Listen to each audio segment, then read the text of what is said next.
আমরা এখন সবাই জানি যে বাংলাদেশে এনজিওর যে গ্রান্ট বা ডোনেশন খুব কম এসছে।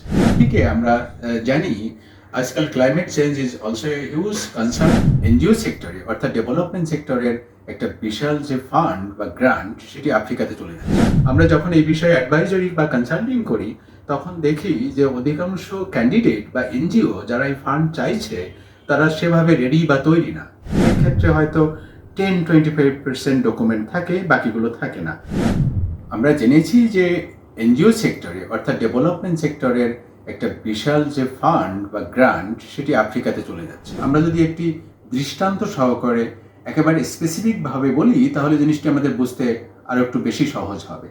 ধরুন মাস্টার কার্ড ফাউন্ডেশন, যেটি মাস্টার কার্ড কোম্পানির একটি অলাভজনক প্রতিষ্ঠান।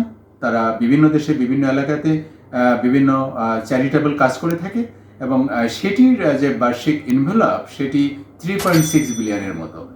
তারা এত পরিমাণ টাকা ডোনেট করে থাকে এবং এই টাকার বর্তমানে তাদের যে টোটাল ফান্ড তার 60-65%, অর্থাৎ শতকরা 60-65% টাকা চলে যাচ্ছে আফ্রিকাতে এবং আগামী 2030 সাল নাগাদ তারা তাদের টোটাল ফান্ডের 75%, অর্থাৎ শতকরা 75% ফান্ড তারা আফ্রিকাতে নিয়ে যাচ্ছে। অর্থাৎ তারা আফ্রিকামুখী হয়েছেন। এভাবে অন্যান্য ডোনারদেরও একই অবস্থা। সুতরাং বাংলাদেশে এখানে আমাদের ফান্ড দিন দিন কমে যাচ্ছে এবং বাংলাদেশকে এখন কম্পিটিটিভ গ্র্যান্ড চ্যালেঞ্জ বা প্রতিযোগিতামূলক ফান্ডের জন্য বিভিন্ন পরীক্ষায় অবতীর্ণ হতে হচ্ছে এবং সেখানে উত্তীর্ণ বা সফল হতে হলে, সাকসেসফুল হতে হলে একটা প্রতিষ্ঠানকে তার যে ডিউ ডিলিজেন্সের পরীক্ষা সেখানে পাশ করতে হয় এবং ডিউ ডিলিজেন্সে উত্তীর্ণ হতে গেলে একটি প্রতিষ্ঠানকে যত রকম documentation, policy document, organisational development manual এবং তার যে ফাইন্যান্স, তার অ্যাকাউন্টিং, তার হিউম্যান ক্যাপিটাল বা হিউম্যান রিসোর্সেস এবং তার প্রকিউরমেন্ট পলিসিস, সেই সঙ্গে সঙ্গে তার অন্যান্য যে সহায়ক পলিসিগুলো আছে, gender policy, fund raising policy, fund utilisation policy, এগুলো খুব দৃঢ়ভাবে বা শক্তভাবে থাকতে হবে।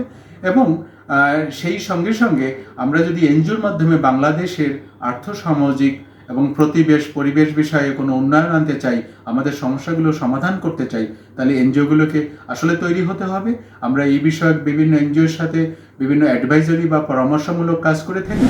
এই যদি গেটস ফাউন্ডেশনের কথা বলি, সেখানে একটি ফান্ডের জন্য বা তাদের প্রতিযোগিতায় অংশ নিতে গেলে যে অ্যাপ্লিকেশনের যে চেক লিস্ট বা আবেদন করতে গেলে যেসব শর্ত, যেসব পলিসি, যেসব ডকুমেন্ট বা দলিল দস্তাবেজ বা রিপোর্ট একটা প্রতিষ্ঠানের থাকা লাগে, অধিকাংশ ক্ষেত্রে গিয়ে দেখি সেটির অর্ধেক ডকুমেন্টও থাকে না। অনেক ক্ষেত্রে হয়তো 10-25% ডকুমেন্ট থাকে, বাকিগুলো থাকে না। তখন দেখা যাচ্ছে অন্য এলাকার বা অন্য প্রতিষ্ঠানগুলো আরও এগিয়ে যায় এবং আমাদের ফান্ড বা ডোনেশন পাওয়ার সম্ভাবনাও কমে যায়।